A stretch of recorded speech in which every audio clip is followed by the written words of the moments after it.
Okay, happy Saturday. We got a video for a company you probably never heard of. Before we do that, this is the Custom Arts 5A7U. You probably saw a video earlier about this. Somebody won, announced it, didn't announce what the item was, and for some reason, maybe that, they didn't reply to me in 7 days. And so they didn't get a $1,000 set that still has the plastic covers over the caps, for God's sakes. Comment below this video. You got to be a subscriber. Give it a thumbs up if you genuinely like the video. And score this, because this is like the fourth thing that just ends up not getting claimed. Now, that's the Taction Canon. It's a force feedback type headphone based around a very popular set at the time, which is I think the M50X or something like that. But we'll talk about that later. The company's name is CVJ, and I want to point out what's going on here. I saw a video done by CVJ, and they took 5 sets of earphones and they laid them out, took the drivers out, and then cut it out and showed the diaphragms for each one. They basically did what Hi-Fi did, and they weren't trying to steal his thunder because I think he was talking about the company too, so they were just being full disclosure. This is what we put in. It was everything from a standard PET miler, which is basically like a Coke bottle, but very, very thin. Another one had looked like a dusting of something. It didn't even look like it was really blended in. And then there were a couple drivers that looked very interesting. One of them was the Freedom DD, which looks really, really cool. It looks like it's got a X-Max type of surround with a stiffening metallic material outside. Now, I've talked about recently, and I will continue to, that dynamic drivers can be looked at or drivers in general, the same as a GPU or CPU. It is a processor. It processes input data and then outputs it, and the quality of this processor determines the quality of the output as related to the quality of the info that went in. So the driver quality is a big deal. With GPU or CPU, it's very clear to break down whether something's rendering the way it's supposed to, etc. We can't do that with earphones, but we can start to investigate a little bit deeper, and that's kind of what we're doing right now. I'm starting to do that, because I'm banging the drum about everything is about, it's got to be tuned well, but the drivers really make a huge difference. This is the spaghetti factory of all of the sets put together. And to spare you, I'm going to just skip through a bunch of them. The KS or KE-S or whatever this is not something that I'm going to spend time on. Sorry. Another one is the, I don't even know what this is called. I called it the Kanji on my graph thing. So I'm not going to spend much time on that. But I want to note one thing that is kind of like the cut open our own drivers and just show it to you. It's a small little thing, but I liked that act. And I want to say that at this day, which is the 5th of August, Linsol doesn't sell this yet. And you all know that Linsol usually sends me most of the stuff that comes from Hi-Fi. Hi-Fi Go doesn't, Shenzhen Audio doesn't, Penon just straight up blocks me. I'll talk about that stuff in another video. So if you were to purchase something that I talk about today, it would be of no benefit to the people that supply me stuff. But this channel is not for the sellers. It benefits them, but it's for you guys. So I'm not holding off on doing this video until somebody secures a contract and puts up a page for you to click on. I'm just talking about stuff. Now, back to this thing right here. A lot of times with hybrids, when you hit switches on it, previously anyway, people are on forums and saying, it looks like when you hit this switch and that switch, it's turning off the BA. Like, we got to sit there like investigating and be little MacGyvers, and it's pretty clear what's going on. This company right here, when I looked at the back, it was telling me exactly what it is. Double up is 1DD, done. Left down, right up is 1DD plus a Knowles. Opposite of that is 1DD plus a custom BA, and then both down is 1DD plus 1BA. I think that means 2, but I don't have to guess about the configuration by looking at the graph. I know beforehand what I'm doing and engaging. I think that's a very simple, should be standard. If you got a hybrid and it's got switches, lay this out.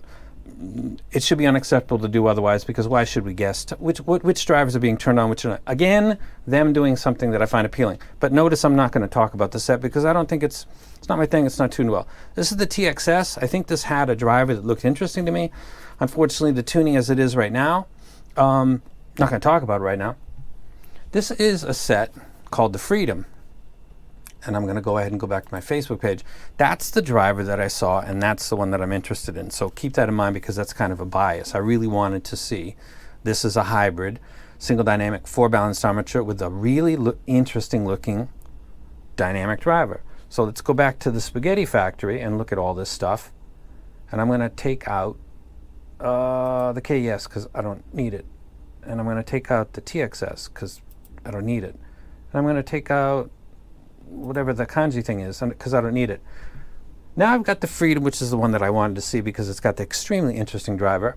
And then I got something that is similar in its general profile to the Zen's OGT, which was an atypical upper mids and treble profile. This is not the same, but it's in the same wheelhouse. It's not a Harman. It's not a slightly tweaked Harman. Not really. It deviates in many ways from a Harman, which is very cool. This one has actually a little bit more mid-bass. This has a lot of potential for two reasons. One, because the tuning is not common and you may not have it in your library. And the driver seems fantastic. My first listening to it is quite nice. But I'm kind of in this mode of drivers, transducers, same thing. Which ones sound good? There's so many out there and you all don't know what's the real benefit of this and that. Generally speaking, metallic or type coatings are to stiffen the diaphragm so that it's faster and easier to resolve low frequency, but still resolve mid and treble because it's not being... A single transducer is an amazing piece of engineering and how much it can replay and how it actually does it and how different parts of the diaphragm actually are kind of assigned or take care of certain things better than others, or that's just how they work. It's kind of an amazing little item that gets overlooked, the driver, the dynamic driver I'm speaking about right now. BAs could be thrown in there as well. Now, the final part of this video is this is the Taction Cannon. This is vibrating on here right now. This is playing Menace to Society, Top of the World. And it is slamming substantially in my hand. This is a haptic, a force feedback type earphones. Again, it's built around the M50X, I think. So you can hit a switch and just go straight headphone, or you can use this and then increase the sensitivity of the haptic sensor, which is of a higher quality than what Skull Candy was using, and that was the whole point of trying to up, and that's how hard it is to do a startup in America, that they were trying to come up with a great idea and do it better than what was on the mass market, but they just simply couldn't get the funding to do it. But I got one in my hands. This company, before I leave, has a set that I don't have in my possession called the Komka, or something like that, and it may have like a haptic driver, like a bone conduction, but it's actually vibrating in your ear. And some of you might say, I don't want, that's going to sound like garbage. Possibly.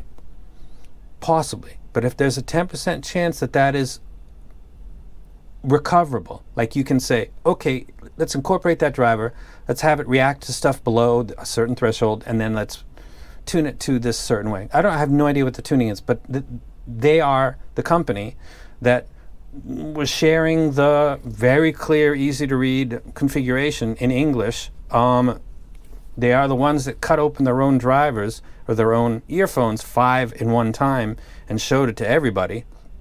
And they're seeming like the first company to put a haptic force feedback driver in IEMs out of Chi-Fi that I'm aware of. And they seem like the kind of people that will take feedback, like say, hey, how about if you were to tune it like this, and then you leave that haptic driver in, and then when the bass comes in and when the 4 or 5 string bass guitar is playing, people who want that extra slight tactile sensation because they're into games or they just like to listen to music that way, do it like this and reap the rewards, because I think that set is like, I think that's like $30. The Komka, something like that. I ordered one myself. So this is just a heads up for a company called CVJ. I'm not affiliated with them at all. They don't even sell. My favorite seller. Favorite because they supply me and don't ding me when I don't like their stuff, which happens a lot. But that's a video for another time, so I won't get into that. So CVJ, Freedom, looks very interesting. It's kind of along the lines of an original T. It's got a little more energy here and there, but in general, and it's got a very interesting driver. So keep your eyes open for the Freedom. Try to find somebody that's putting up all the tuning, ask them to listen in this configuration, and then whatever that force feedback set is, take a look for it. Komka, something like that. Anyway, that's it. And again, man, pay attention. And I'm out.